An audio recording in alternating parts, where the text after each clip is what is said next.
Hi, this is Court from CourtsCrafts, and Spoon is wearing her party dress today because we have just found out that I have been invited to be a member of the Cuttlebug Challenges design team. This is my very first video for a very special occasion. Enjoy and let's get to the project. This week, the challenge on the Cuttlebug Challenges is to use something clear. So we are going to be making this gumball machine from the Sweethearts cartridge, but I used my Gypsy to doctor it up so that we could make the bubble of the gumball machine clear and fill it with things so that it can shake. So let's get to it. I think this might be too far away for you all to see. If it is, then I will post some pictures in here. But we've gone ahead and welded the gumball machine together on the top, and I've actually added a circle in the middle so that that will be cut out so that we can see straight through the card. Alright, we are all set up and ready to cut our first layer. The base card layer is white, so let's get it started. Alright, it's time for the second layer, the red layer, and you can see the white layer cut out over there. I'll be scoring that while this one cuts. Up next we have the white, gray, and black colors, which will end up being the little turning knob on the bottom of the gumball machine.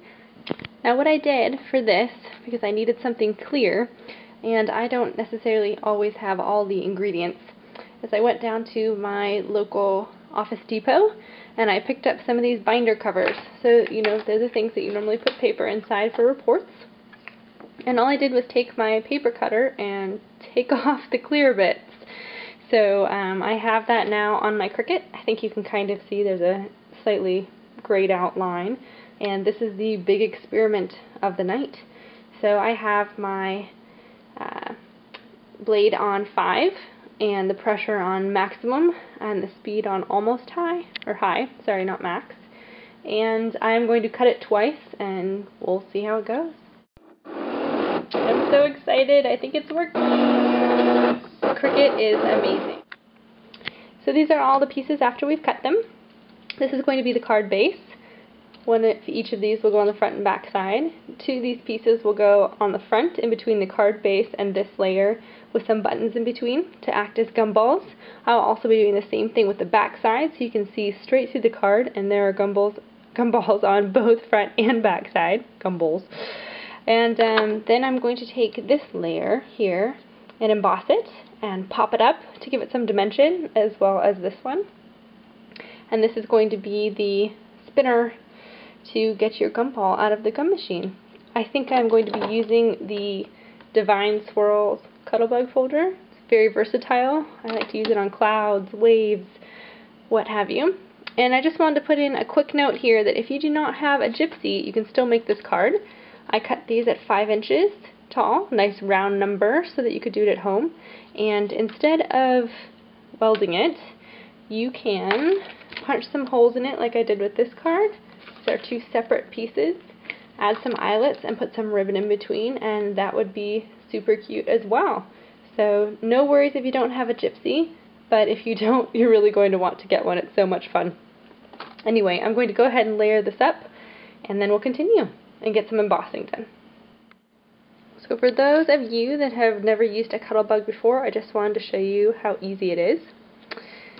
This is the Cuttlebug machine. This is your A plate, which is just a big spacer plate. You put one of these B plates down, if I could turn it around here, right side up. You put your cardstock in between the folder. Place it on top of your B plate. Add another B plate. Just B plating it all around here. I'm going to see if I can do this one-handed. Just simply run it through the machine. Sorry about the shadows. Pull it out. Okay, so right now what I am doing is taking the buttons and putting them in between the two layers. And then I'm going to try using super glue around the outside to make a seal around them, and hopefully that will keep them in and make it look like a gumball machine. Well, I went ahead and tried to use the super glue, and as you can see, it didn't even come close to working. It is white and snowy, and maybe this would be great for a Christmas project, but didn't work for what I was trying to accomplish. So I've gone ahead and put mini pop dots around the whole thing to try to give it a little more room. So this is take 2.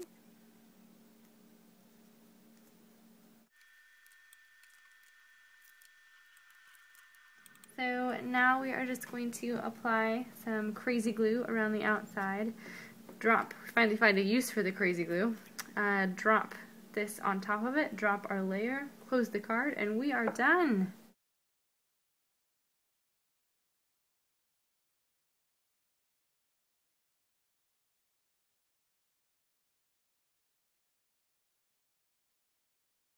So this is it, our finished card. The gumballs do shake, just as we hoped they would. And you can see straight through it. You can see my hand. So this will be what the card looks like. Here's the back side. And you open the card and you can write in it.